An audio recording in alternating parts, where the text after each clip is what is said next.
नमस्कार मित्रों। एक बार फिर आपकी यह दोस्त आरती स्मिथ आपके सामने आई है और आपके लिए लेकर आई है प्यारी सी लघु कथा थैंकू भैया। यह लघु कथा कई एक पत्रिकाओं में प्रकाशित हो चुकी है, पुस्तक का अंग बन चुकी है। एक छोटी सी प्यारी सी बच्ची की क्या भावनाएं समय के साथ बदलती हैं, आइए देखें। वह माँ के साथ जबरन पाँव घसीटती चली जा रही थी। उसकी नजरें बार बार सड़क के दोनों ओर सजी दुकानों पर जा जाकर अटक जाती। मन हिलोरे मारता कि माँ से कुछ कहे, मगर उसे डर था कि माँ से अभी कुछ कहने का मतलब यहीं बीच सड़क पर मार खाना होगा। यूं भी आज माँ का मूड ठीक नहीं। कल मालकिन ने ताकीद की थी देर ना करना, मगर देर हो ही गई। इसलिए काम में हाथ बटाने को माँ उसको भी जबरदस्ती साथ ले जा रही। अबीर गुलाल के रंग बिरंगे पैकेट उसे बुलाते, तरह तरह के रूपों वाली पिचकारियां, गुब्बारे सब उसे इशारा करते। वह टूटी चप्पल घसीटती अधमरी सी चलती रही। अरे चल ना, क्या हुआ? पाँव में छाले पड़ गए का? एक तो ऐसे इतना देर हो चुका, जाने मालकिन का पारा कितना गर्म होगा। पर भी नहीं दी तो का फगवा का बैसाखी। साड़ी भी तो देके खातिर बोले रही, पिटवा का उतारन भी। एक चल ना, तुमको साथ काम करते देखेगी तो मन पसीजेगा जरूर, कुछ ना कुछ तो दइये देगी। माँ बड़बड़ाती हाथ खींचती चलती रही। गली के मोड़ पर पहले 5 मंजिला मकान मालकिन का ही तो है।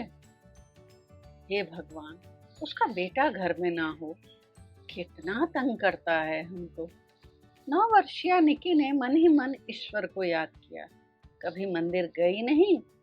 भगवान स्त्री है या पुरुष, उसको भ्रम बना हुआ है।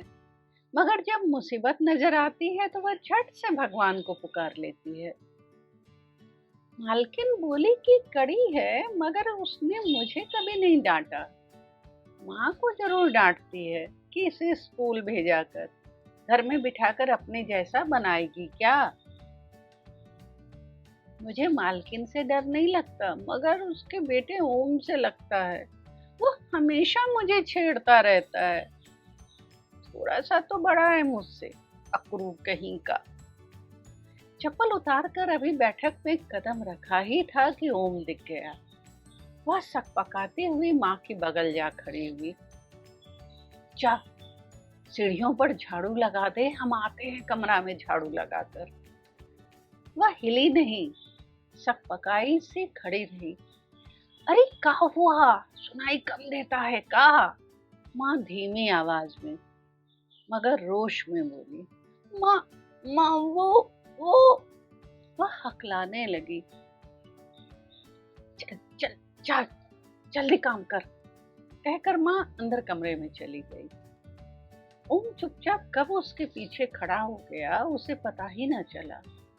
अचानक उसे पाकर वह भीतर तक सिहर गई। ओम का हाथ पीछे था। अब यह मेरे बाल खींचेगा या चिकोटी काटेगा? हे भगवान, का करें? आज तो चिल्लाकर रोने लगेंगे हम। मालकिन को भी पता चल जाएगा कि निक्की। वह आगे कुछ सोच पाती तभी ओम ने धीरे से उसे पुकारा और हाथ आगे बढ़ा दिया। उसके हाथ में रंग, अबीर की पुड़िया की थैली और प्यारी सी पिचकारी थी। यह तुम्हारे लिए। नहीं नहीं, हमको नहीं चाहिए। वह छिटक कर दूर जा खड़ी हुई। तभी मालकिन कमरे में आई। ले लो बेटा, भैया ने तुम्हारे लिए खरीदा है। वह हैरान होकर कभी रंग और कभी पिचकारी देखती, कभी ओम को तो मालकिन को। तो क्या ओम छोटी बहन समझकर उसे तंग करता था? यही बात अच्छे से समझा भी तो सकता था। जरा कर रख दिया। वह मन ही मन बुदबुदाई। सांवले चेहरे पर मुस्कान खिली और गुलाबी रंग निखर आया। होठ हिले और बोल फूटे, थैंक यू भैया।